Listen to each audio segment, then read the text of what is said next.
Hello there, everybody! This is ShadowGear635 here doing a review of Nendoroid Celty.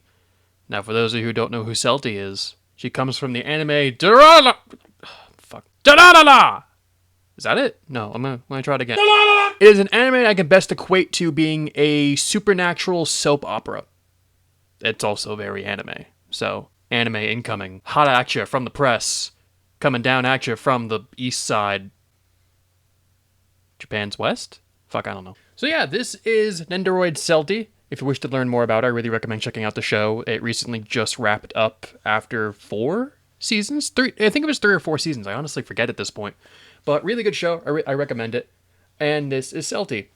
So, here she is. Now, this is a Nendoroid figure. So for those of you who aren't familiar with this type of figure this is not a small statue. This is just a tiny figure with no real posable joints. But you can put her in different poses and shit. Well, how do you do that? Well, hope you like extra parts! So yeah, Nendoroid figures are just small chibi versions of existing characters, whether they be from anime or Nintendo character, video game characters, or have at you. And it's an aesthetic that I realize it's not really for a lot of people. I feel like for some things like Toon Link or, Kirby, like, this is a perfect little aesthetic for these things. But for characters that are more, like, human-sized, actual human-looking characters, like, it's a bit odd. Like, if you're not into the chibi stuff, I totally get it. But I love this little chibi Celty. And this figure, all these figures, as far as I'm aware, for the exception of maybe a couple, they can't stand on their own. In fact, let me just take this stand out and have her try and stand on her own. She can't, because the proportions of, like, the really tiny body with the giant chibi head, they need to have a stand attached to them at all times. And you know what? This stand isn't terrible. Like, you can have her just kind of floating in the air, if you so desire. And you can spin her around. Not all the way. Hold on, I can do this. Let's do this. X gonna give it to you.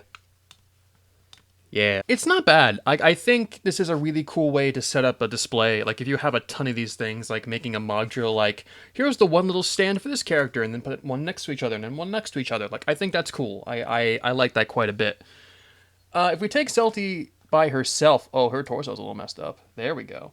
If we take Celty by herself, I think she's super sharp, and the accessories she comes with, which we'll get to in a second, are really cool. I think it really matches the character well. The main thing that Celty has is her giant helmet, which is just a yellow motorcycle helmet with kitty ears. It is never explained why they're kitty ears, it's just really cute. I think it's cute. So yeah, I like the design of it, I like the little symbol here, and if you want to see what's under the mask, get ready. Yeah, there's nothing in there, it's just smoke and plume, because Celty as a character is in a Dualahan? Dualahan. There's no A in front of there. It's just Dualahan. Which is the equivalent of, a headless rider. For, like, kind of, God, what the... Skeleton Man? Fuck is his name? Ichabod Crane? A headless horseman! God! So to reflect this, she wears this when she rides around and goes in public, but when she's home, you can pop off her head and put this there instead. You can just put a tiny little plume of black smoke coming out of her head, because that's what happened. Like, if there's like an open thing, she can make this black smoke pour out of her head. You know what? I like the fact they included this part. I certainly don't want to pose my figure like this, because I don't know. It seems like a waste of a head in general, but it's a nice accessory. It's translucent black. Like, it's a nice little effect. But if you want to get sinister and have her be really relaxed, you can put her in, how exactly do I put this? Hey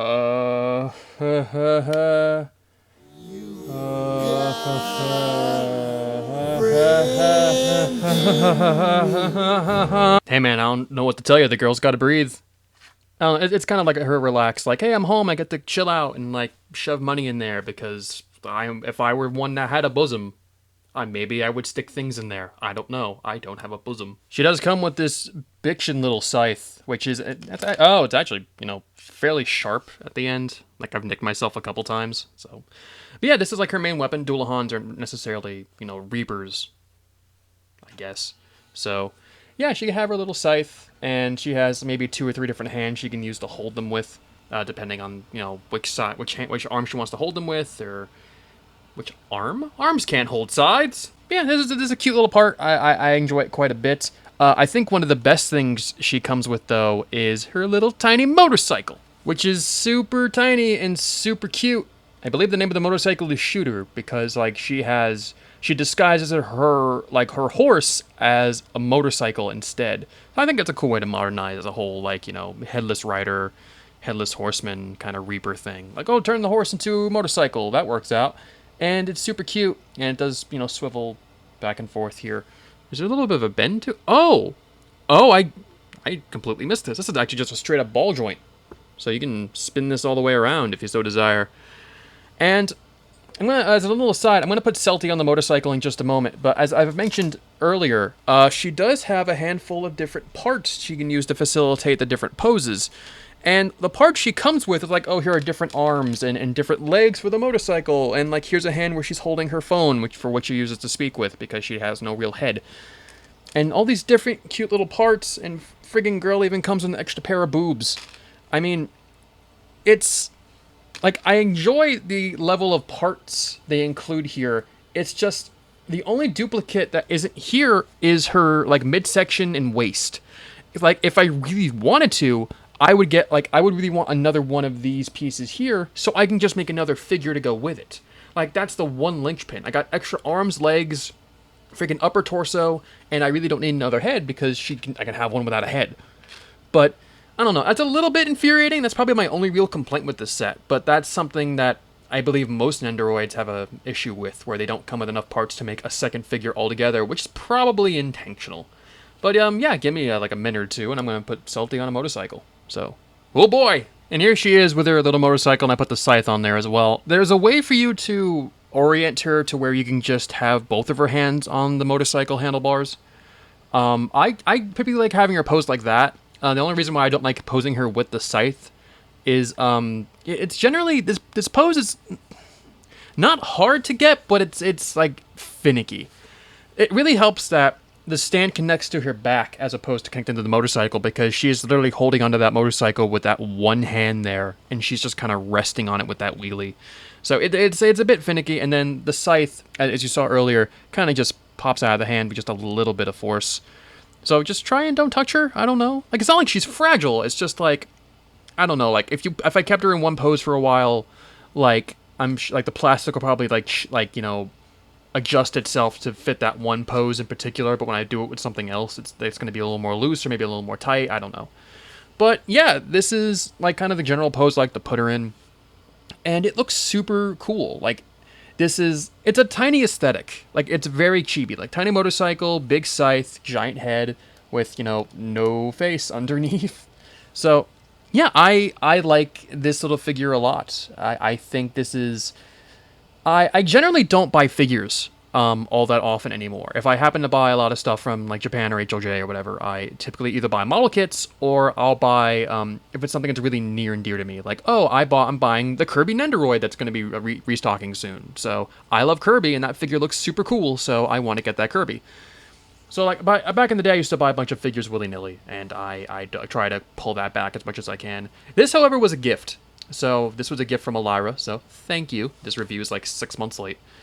And I love this figure a lot. I think she's super cute. I think when you love a piece of media or a property, like I love Durarara, and I've been following it since it came back, like 2011 is when the show first came out, 2012? I don't remember. But I remember really liking it, and then I was really happy when the show came back. And it's kind of cool to be like, oh hey, there's Celty on my desk. I can look at that Celty and remember the good time I had watching Durarara and think about, like, yeah, that was a good show. I have a representation of this show on my desk.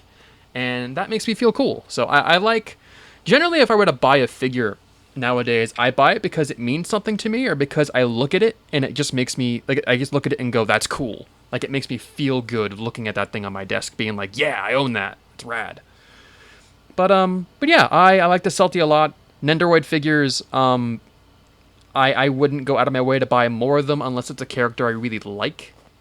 And like the changing out of the parts is a little bit bothersome, but you know what? Like this particular pose in general, where she's just like doing a wheelie holding a scythe, like that's pretty friggin' rad. So I like this figure. I think it's super cool. And once again, I really recommend watching Durarara if you have not.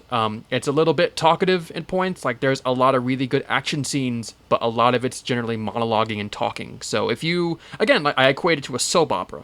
So if you can go through that and really invest in the characters, then I think you're going to get a lot out of it. And there's a lot to watch of it. So, yeah. Anyway, this is Nendoroid Celty, and this has been ShadowGear6335 here, and I'll see you folks another time.